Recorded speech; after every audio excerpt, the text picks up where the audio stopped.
오늘 이 시간은 복임이라는 제목을 가지고 하나님 말씀을 증거하도록 하겠습니다. 저와 여러분들이 사사기의 그 본문의 말씀을 읽었는데, 사사기는 바로 지도자들, 또 재판장들, 심판하다 뭐 이런 뜻을 갖고 있는 책입니다. 왜 지도자들, 재판장들이라고 하는 그런 제목으로 쓰여지게 됐냐면, 이 내용을 이제 보시면은 가장 중요한 지도자, 가장 중요한 재판장이 누구시냐는 거예요. 하나님이시라는 거죠.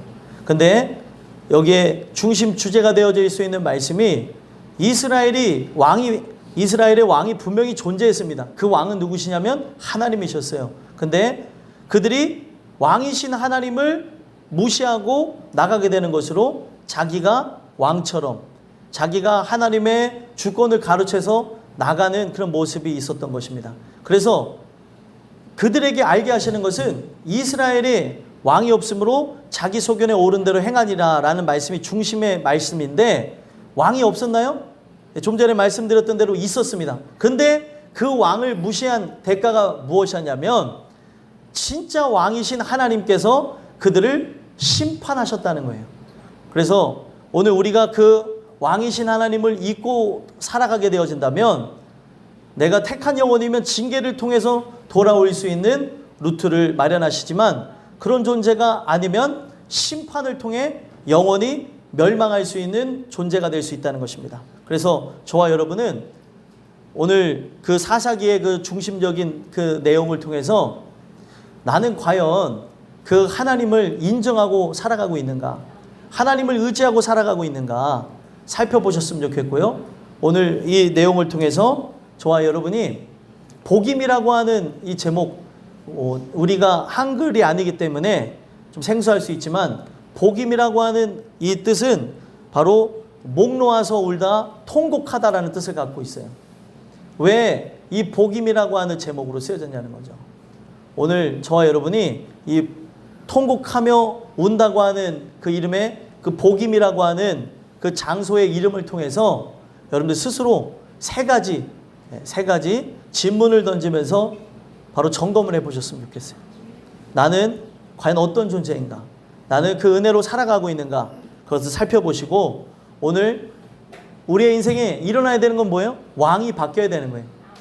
여러분들이 왕이 아니라 여러분들 위에 계신 왕을 인정할 때 여러분들의 삶 또한 은혜 안에 거할 수 있게 되어진다는 거예요.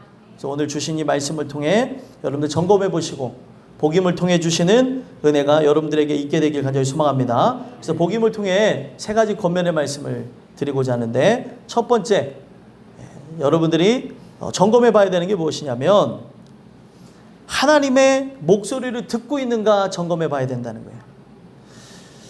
하나님의 목소리를 듣고 있지 않기 때문에 2장 1절을 보시면 여호와의 사자가 어디서부터 어디로 올라와 말한대요?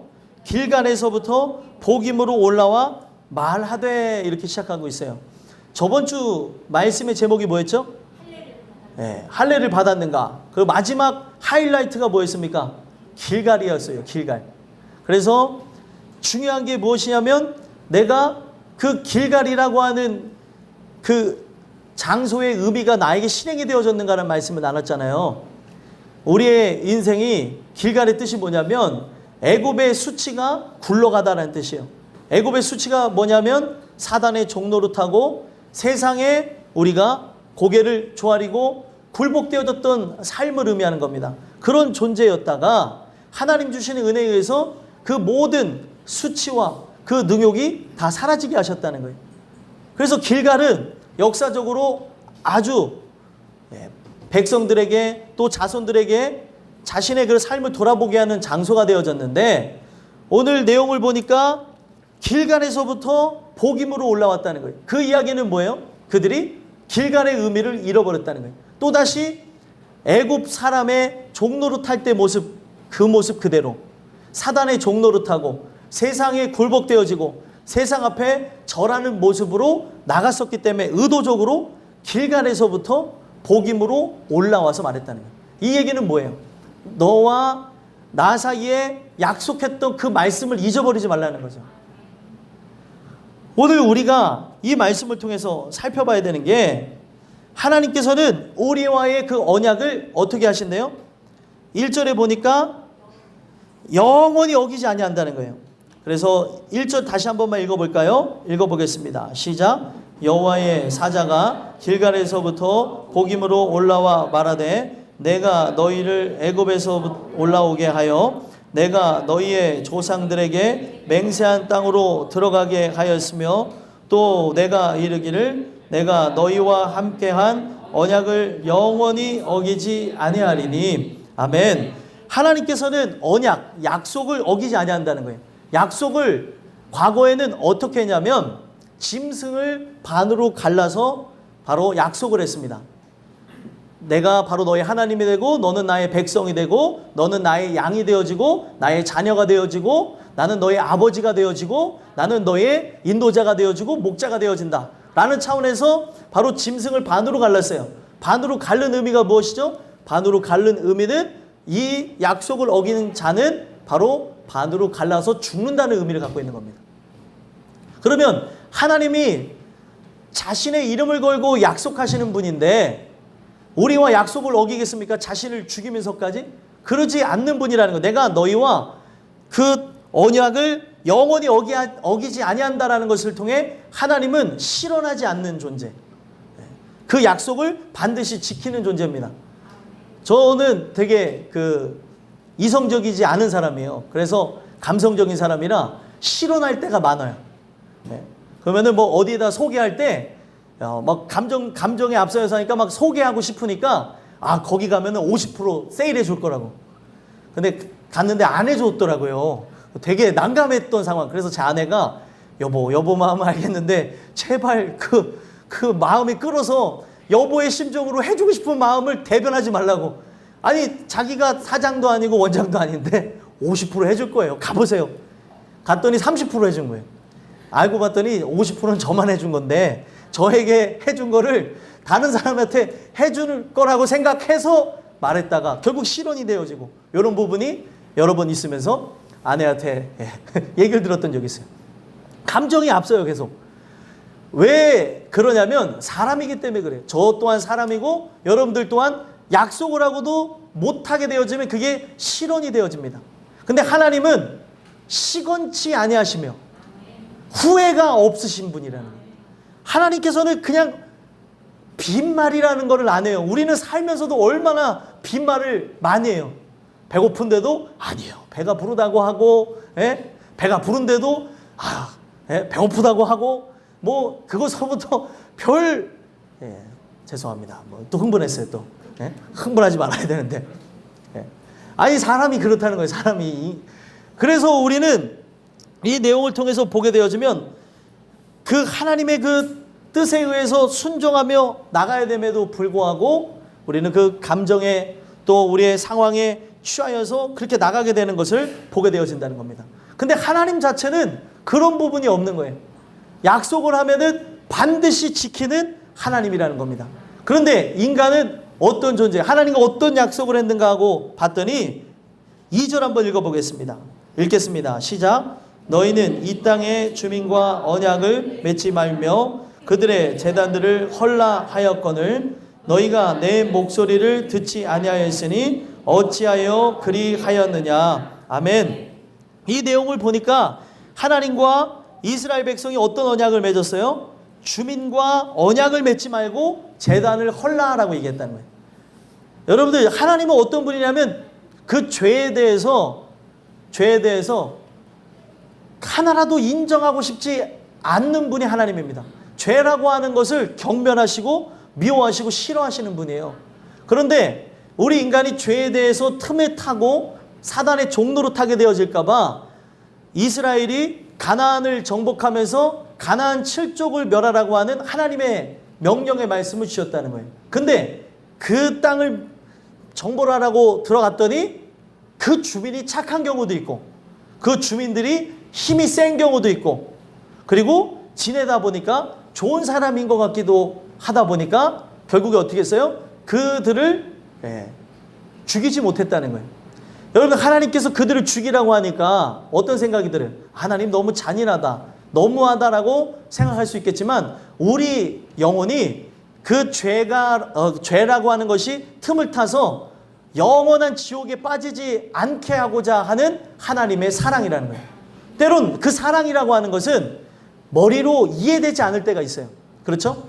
그래서 부모와 자식 간의 사랑 둘 다 공존하는 것이지만 그 사랑을 이해하지 못할 때가 있습니다. 자식의 입장에서 또 부모의 입장에서.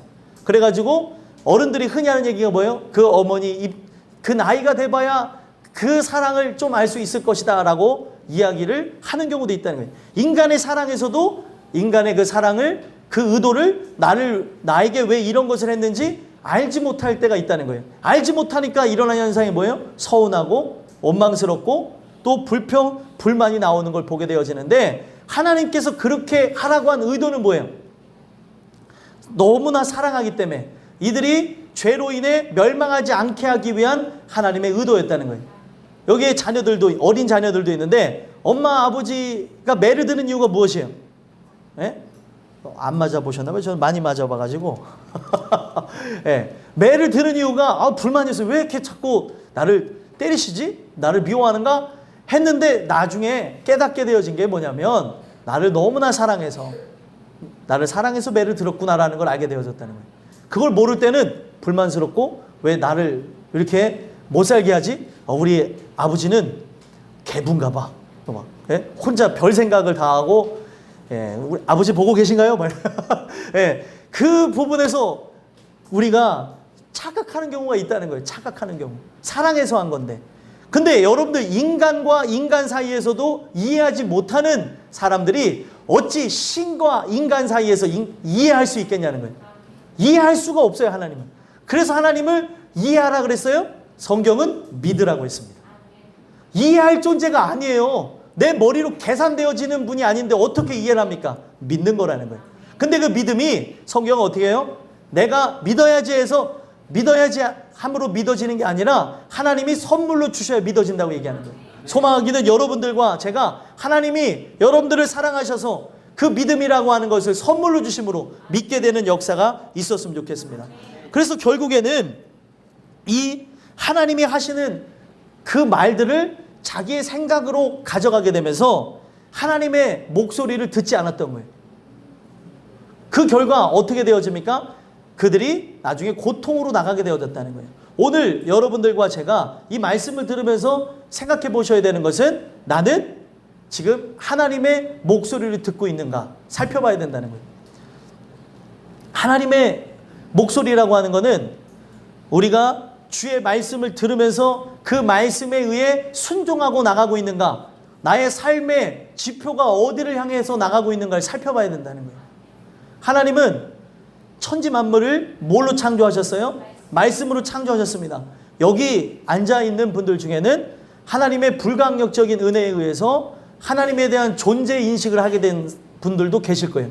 살아계시는구나.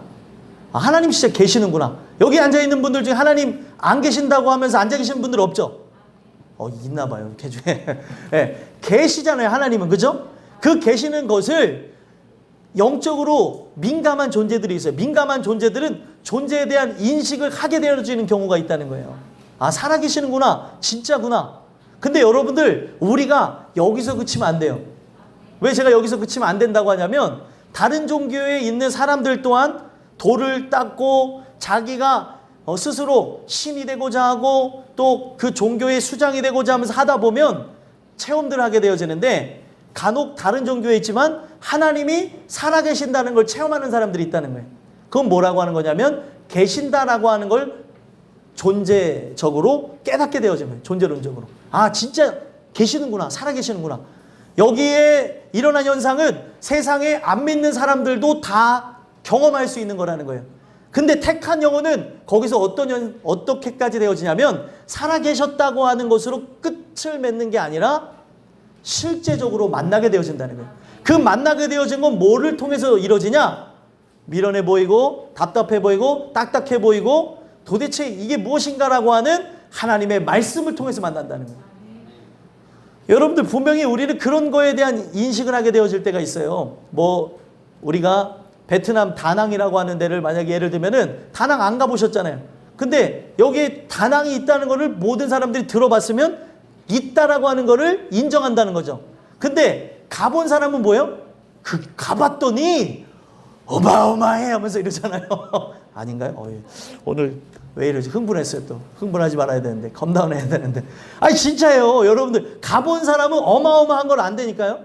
근데 가보지 않은 사람은 있다는 것만 인정한다는 거예요. 그러니까 밍숭맹숭한 거죠.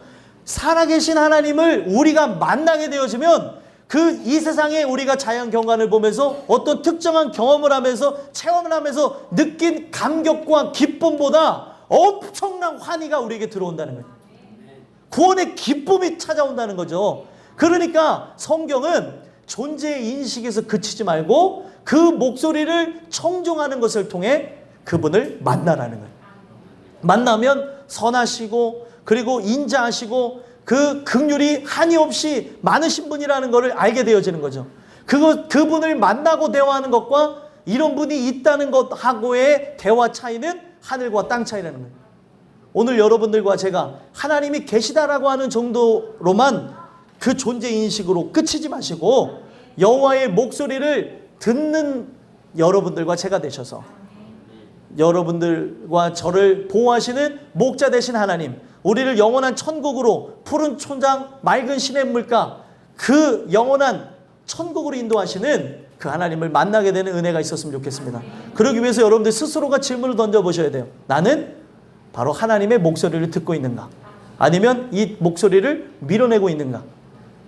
앉아있는 것만으로 그치지 마시고 횟수로만 그치지 마시고 내가 진짜 이 말씀을 사모하고 듣는 것을 통해 변화되어지는 저와 여러분들이 되기를 간절히 소망합니다. 두 번째로는 복음이라는 걸 통해 우리가 무엇을 점검해 봐야 되냐면 우리 인생에 가시와 올무가 있는지를 점검해 봐야 된다는 거예요. 그래서 3절 한번 읽어볼까요? 3절 읽어보겠습니다. 시작. 그러므로 내가 또 말하기를 내가 그들을 너희 앞에서 쫓아내지 아니하리니 그들이 너희 옆구리에 가시가 될 것이며 그들의 신들이 너희에게 올무가 되리라 하였노라. 아멘. 여기에 내용을 보시니까 결국에 그 주민들을 쫓아내라고 그 주민들을 죽이라고까지 했어요. 잔인하게 느껴졌지만 왜 그랬어요? 그들이 섬기는 신 때문에 그랬습니다. 그 이방신을 섬기는 걸 통해 영원한 지옥에 들어가지 않게 하기 위한 하나님의 계획이요 하나님의 사랑이었는데 머리로는 이해가 되지 않는 거예요. 왜요?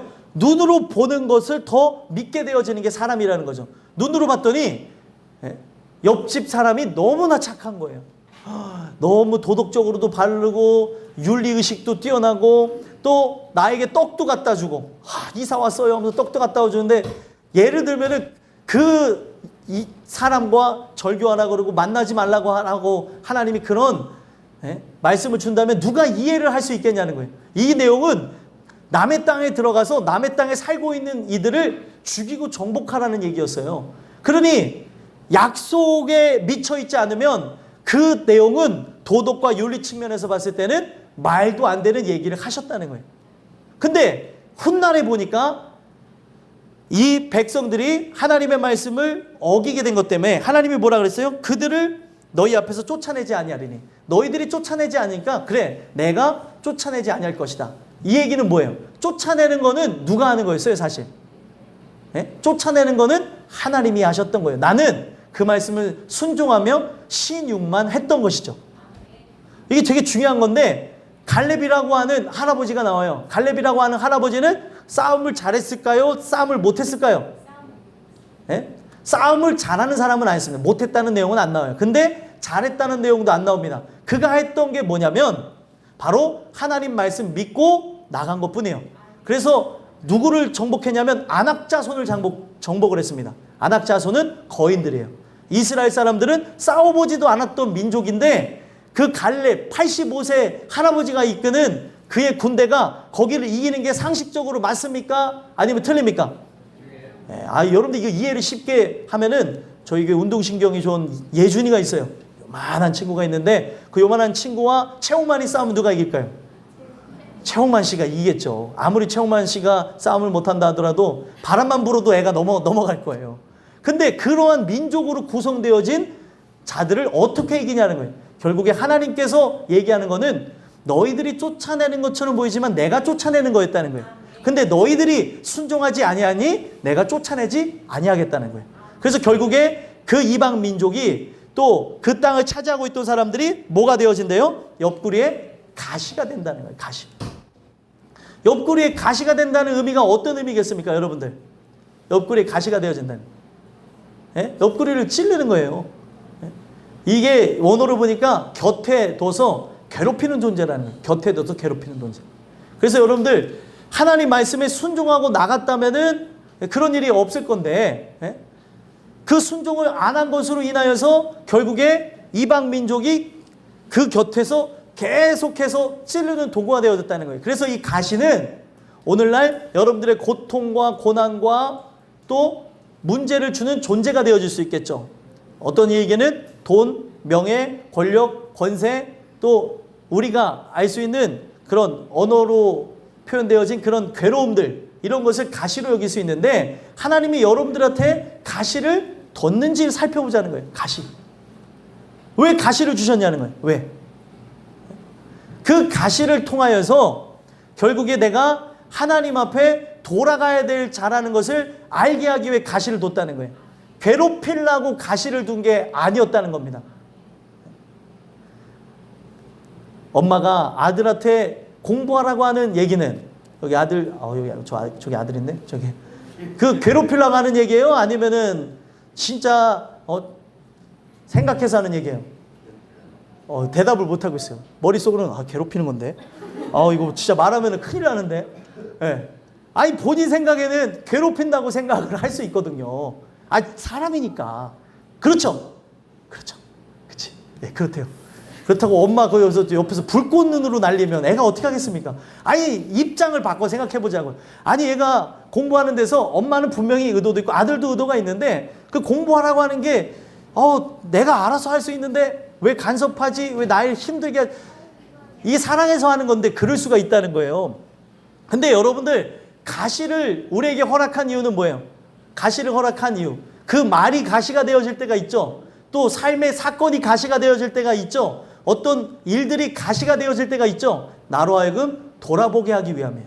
온전한 길을 걸어가고 있는지, 내가 주의 뜻을 위해 순종하고 있는지를 살펴보게 하기 위해서 그 가시를 설치해놨다는 겁니다. 그래서 여러분들 보면은 여러분들 가시가 여러분들의 육체에 있을 수도 있고 또 여러분들의 그 영혼 가운데 있을 수도 있고 또 우리의 삶에 내가 약한 것이 가시가 되어질 수도 있다는 거예요. 그걸 통해서 연약한 내가 하나님을 의지하고 바라보고 온전한 길로 가게 하기 위해 나를 정신 차리게 만든 존재가 가시라는 거예요. 그러면 제가 왜 점검해 보자고 했냐면 많은 사람들이 가시가 있는데도 무시하는 거예요. 사람이요, 통증을 계속 느끼다 보면 그 통증에 대해서 이 몸에서 반응할 때 어떤 현상이 일어나냐면 통증을 스스로 견디는 그 통증이 이제 무뎌지게 되어진다고 합니다. 계속해서. 그래서 제가 놀라는 게 그 주방에서 봉사하시는 분들, 그 주방에 관련된 일들 하시는 분들을 보면 라면 냄비를 손으로 잡는 걸 봐요. 그런 거 보셨어요? 그래서 제가 한번 잡았어요. 라면 냄비에 붙더라고요. 좀 특이해가지고 한번 해봐야 돼요. 그래서 손이 이렇게 달라붙었던 적이 있는데 나도 잡을 수 있을 것 같아서 그런데 그분들은 도대체 얼마나 수도 없이 디고 이 손이 연마가 됐으면 이 고통을 못 느끼면서 그 뜨거운 거를 잡냐는 거예요. 제가 느낀 게 사람이 계속 고통 속에 괴로움 속에 살다 보면 익숙해진다는 거예요. 그 가시를 통해 깨달을 뿐을 깨닫지 않게 되어지면 그 가시도 그냥 나와 함께 고통을 주는 것 또한 그냥 즐기고 살아가게 되어지는 존재가 있다는 거예요. 또 그 희한한 게 고통당하는 거를 괴로워하긴 하나 희한한 걸 즐기는 사람들이 있어요. 영적으로 좀 이상한 현상인데 그게 저에게도 일어나. 지사님 그러세요? 네. 그걸 막 즐긴다니까요. 그냥 순종하고 가면 그런 일이 없는데 꼭 고통을 당하면서 괴로움을 당하는 거예요. 여러분들 그게 바로 우리에게 하나님께서 붙여놓은 가시입니다. 이 가시를 통해서 오늘 내가 죄인이구나, 내가 잘못되어졌구나 하고 하나님께로 돌아가지 않으면 우리에게는 소망이 없다는 거예요. 또 뭐가 있습니까? 올무가 있죠. 바로 그들의 신들이 너희의 올무가 되리라. 여러분, 그 가시는 고통을 주는 존재였다면 올무는 어떤 존재예요? 늪과 같은 존재예요. 늪. 네. 늪은 어떤 거죠? 빠지면 헤어나올 수가 없어요. 그래서 여러분들 그 사랑의 늪에 빠져서 결혼하고 그런 거 아니에요. 그 다음에 결혼한 이후에 빠져나오려니까 못 빠져나오는 거잖아요. 아, 죄송합니다. 네. 그 늪에 빠져서 결혼들 하시고 또 그렇게 살아가시는 건데, 이 늪에 빠지게 되면 어떤 현상이 일어나요? 몸부림치면 칠수록 어떤 일을 합니까? 더 빠져드는 거예요. 네. 오늘 올무가 갖고 있는 게 뭐냐면, 여러분들이 빠져들 수밖에 없는 존재들. 어떤 존재들 얘기하는 거예요? 내가 사랑하는 존재들, 내가 의지하는 것, 내가 바라보는 것이 올무가 되어질 수 있다는 거예요. 내가 바라보는 것이 예수가 아니고 사람이고 이 세상의 것이고 또 썩어질 것이라고 한다면 반드시 그것에 빠져서 헤어나오려고 해도 헤어나오지 못한다는 겁니다. 이게 정말 무서운 건데, 그냥 살아가는 것에 익숙하게 되어져서 거기서 그냥 종결되게 되는 인생이 될 수도 있다는 거예요. 여러분들, 우리가 늘 기억해야 되는 게 뭐냐면 하나님이 첫 번째예요. 그 첫 번째가 바뀌면은 큰 어려움을 당하게 되는 겁니다. 근데 오늘날 우리는 하나님이 첫 번째인 것을 인정하기 쉬운 삶이에요? 어려운 삶이에요? 어려워요. 하나님이 첫 번째인 것을 인정하고 살아가려면 우리가 신앙생활에도 제약을 받고 또 우리가 이 세상에서 살아가는 것 자체가 제약이 될 수밖에 없다는 거예요. 제약을 받을 수밖에 없죠. 왜 안 받겠어요?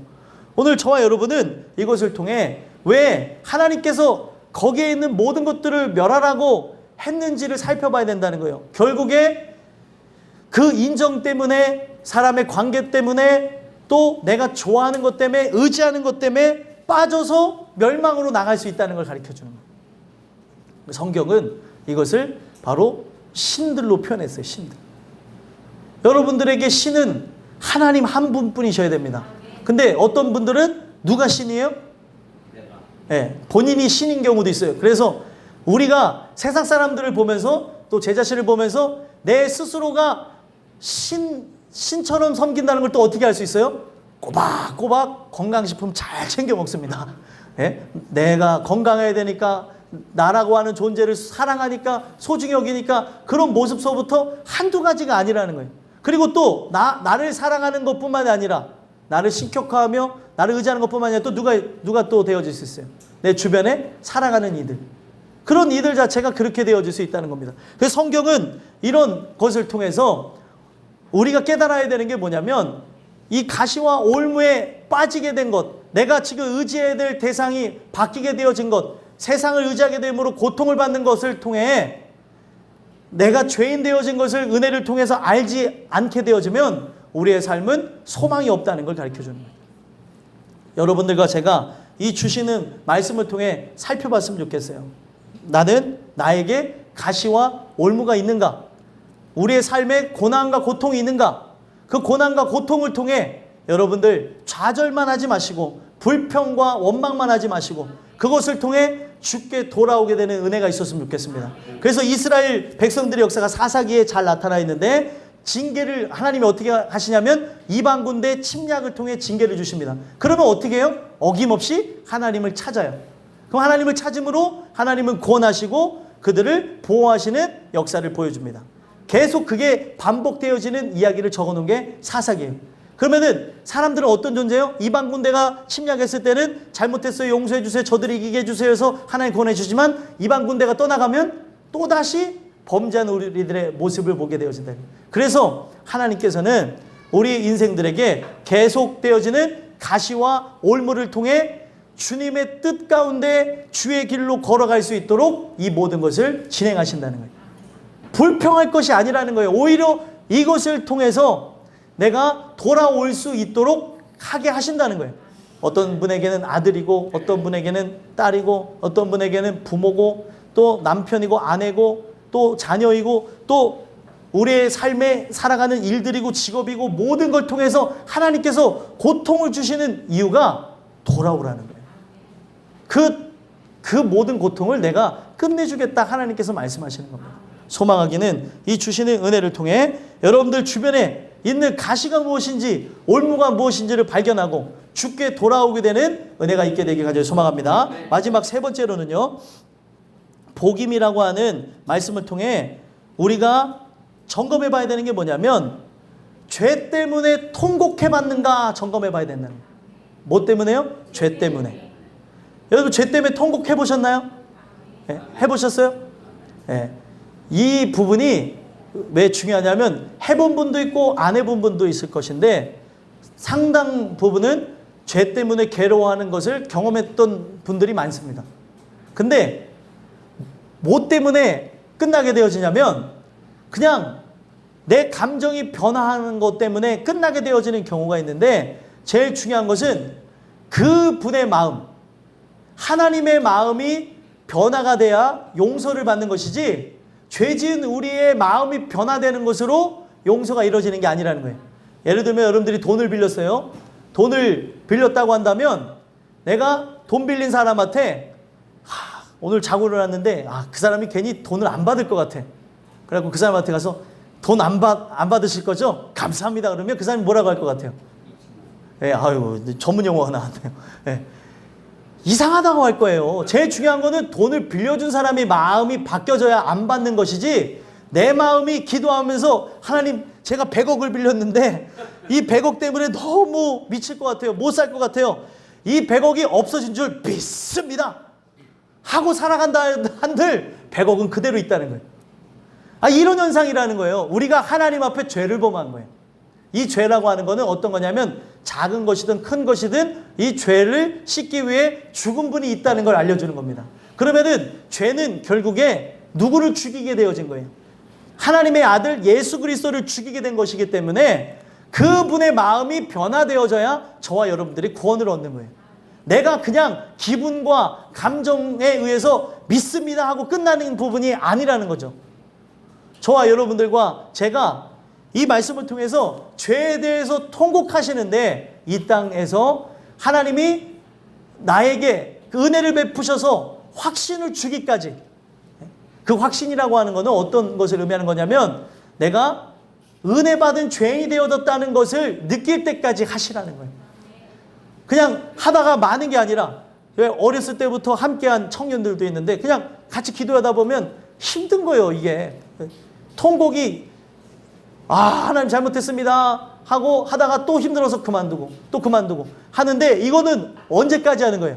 그분의 마음이 변화될 때까지 죄에 대해서 통곡하는 역사가 있어야 된다는 거예요.